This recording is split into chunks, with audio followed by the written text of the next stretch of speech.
Did you tire of listening to Doctor Strange's stories? The ones where multi-tentacled old ones feasted on cavemen?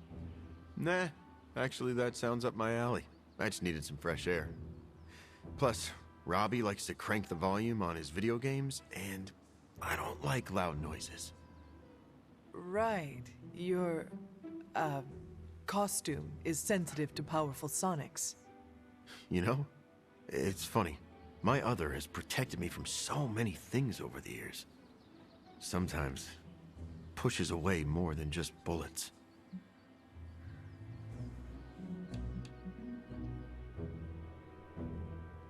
Maybe it is the teeth? Of course it's the teeth. But they're useful. I've chewed my way out of a number of sticky situations. They must be a pain to brush. I have acidic saliva, which instantly kills most bacteria. Gingivitis doesn't stand a chance. So your other's appearance is functional, but is it necessary? Maybe not. I'm not the only person who bonded with my symbiote. The suit often changes appearance with each new host.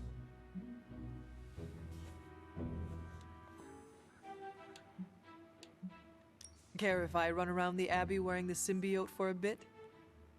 I do.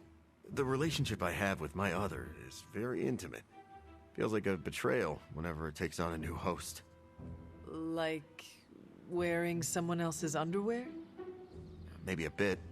If your underwear had tendrils and constantly wanted you to feed it.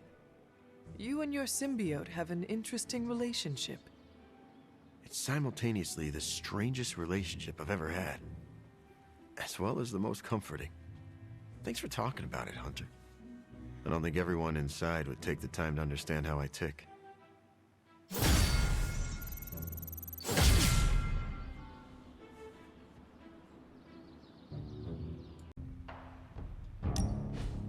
Thanks for spotting me, Hunter. I needed to burn off some steam after that last mission. I'm surprised you have any steam to burn. My symbiote boosts my metabolism, helps us bounce back quickly.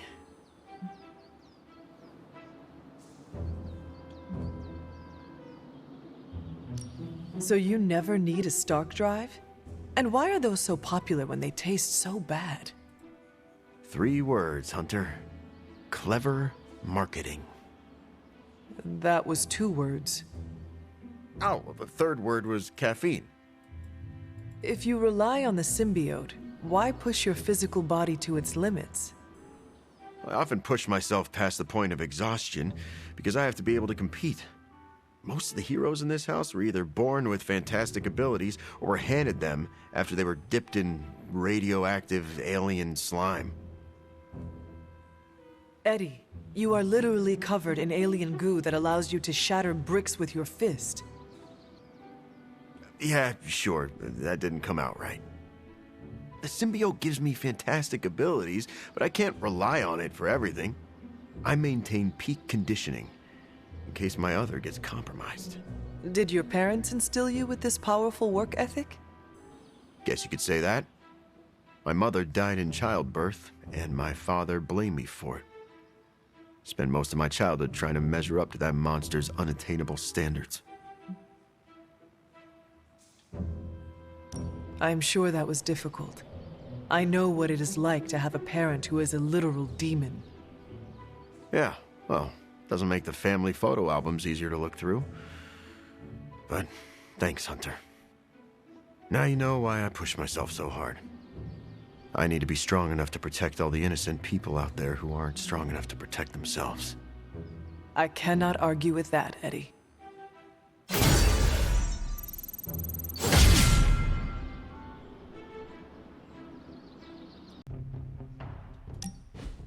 This chapel brings back some old memories. How? Your first time at the Abbey was when Peter and I brought you here. True. It's just this place reminds me of the church where we fought Dracula.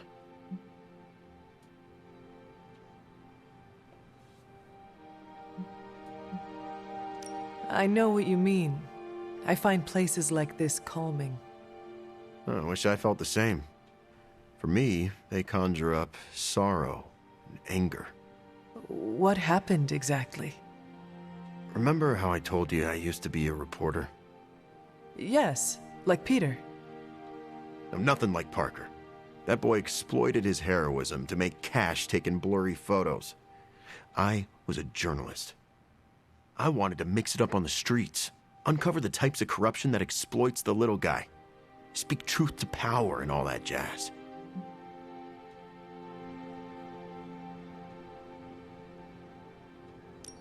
Does that work?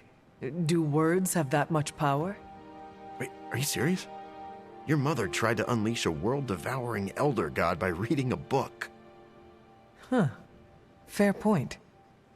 I wasn't trying to do anything that ambitious, but I thought I could make a difference. Unfortunately, at some point, I lost my way. Cut a few corners with an important story, didn't double-check my sources, and ended up embarrassing myself publicly. I lost my job. That sounds hard, Eddie. After my father disowned me, I ended up at a church that looked a bit like this chapel. Looking for a new start? Looking to end it all, actually. But that's when I was saved by a higher power.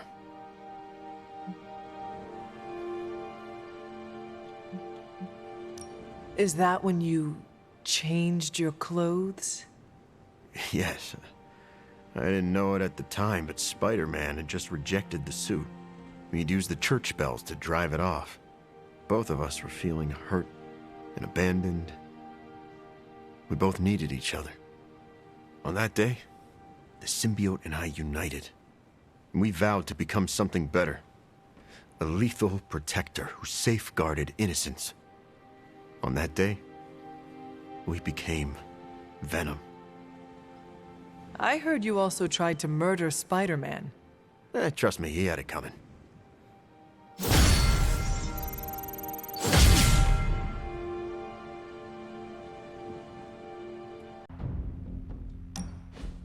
You know, some days I feel a pull. Like something far off is calling my symbiote home.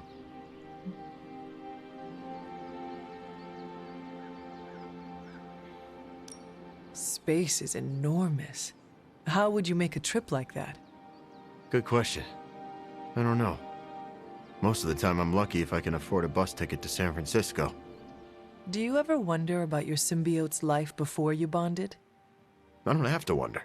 I catch the occasional flash of memory from my other. Only bits and pieces, but they tell a whole story. In one, I see it bonding with a genetically modified Kree soldier who fought in an intergalactic war. In another, I feel its bloodlust as it stands over the icy graves of fallen foes. Do you share any memories of when it bonded with Spider-Man? Yes. I prefer not to think of those. Why not? You don't know him like I do. Why do you hate him so much? It's a long story. I can make it through Doctor Strange's astral explanations. Test me. Honestly, I'd rather listen to Doctor Strange talk about the smell of the astral plane than dig into my history with Parker. You are just stalling.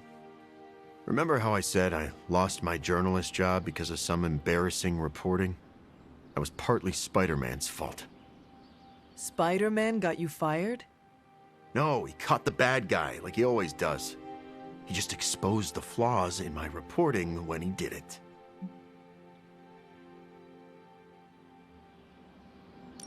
I understand. You wanted the bad guy to go free. No, of course I didn't want that murderer on the streets. I just didn't want to be publicly embarrassed. Look, the symbiote feeds off my hormones. If they aren't perfectly bonded, a symbiote can suck their host dry. Are you saying your shared hatred of Spider-Man helped you and your symbiote bond? In a way. You owe him your life. In no way. But you and Spider-Man get along now. Sure. If by get along, you mean my other and I agreed not to eat his pancreas.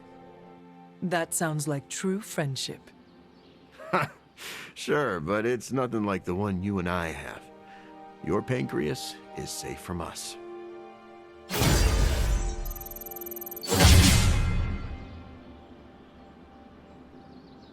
I'm really starting to get used to this place. Sure, the dorms are cramped, but it's better than the rat-infested sewers I've spent more than a few nights in.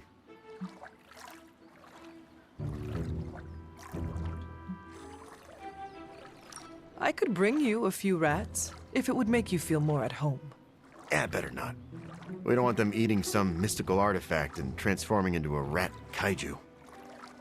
Are you sure? That could be a powerful ally against the vampires. I don't need the competition. If there's an artifact like that, I call dibs on eating it.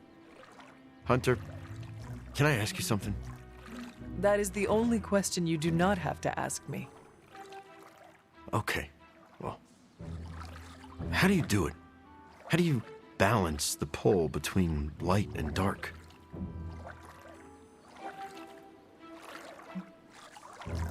The light and dark you feel inside are not at odds with each other. Recognize that they do not command you. You command them. I'm good at being strong, Hunter.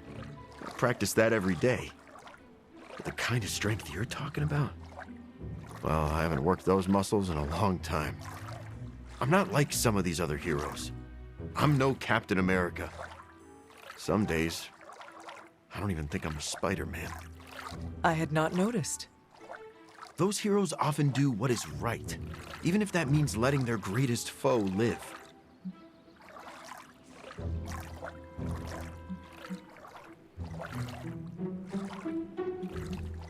Do you regret the lives you have taken over the years?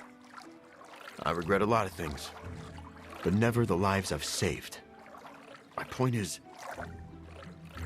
I feel a darkness inside that I can't escape. But I can focus that hate and point it toward those who deserve it. Those who would hurt innocent lives. A moment ago, it sounded like you actually admire Spider-Man. Spider-Man has caused me more pain and frustration than almost anyone. But he fights to save innocent lives. As much as I sometimes want to see him suffer, I know this world needs him. You may battle your inner demons, but you also help people. Thanks, Hunter. I'm glad I never ate you while I was possessed by your mother. Surprisingly, I have heard that before. So, thanks to my other, I don't often feel the need for companionship. But you're all right, Hunter. The feeling is mutual. I'm glad to know you will not eat my brain anytime soon. Of course not. I had half a lobe yesterday.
Dude, that is sick.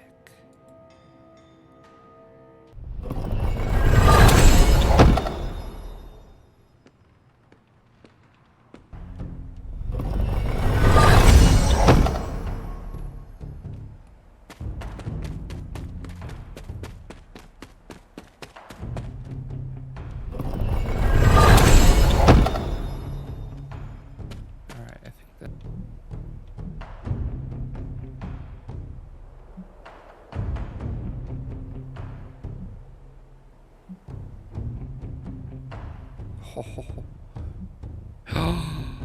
Oh my god, it's so beautiful.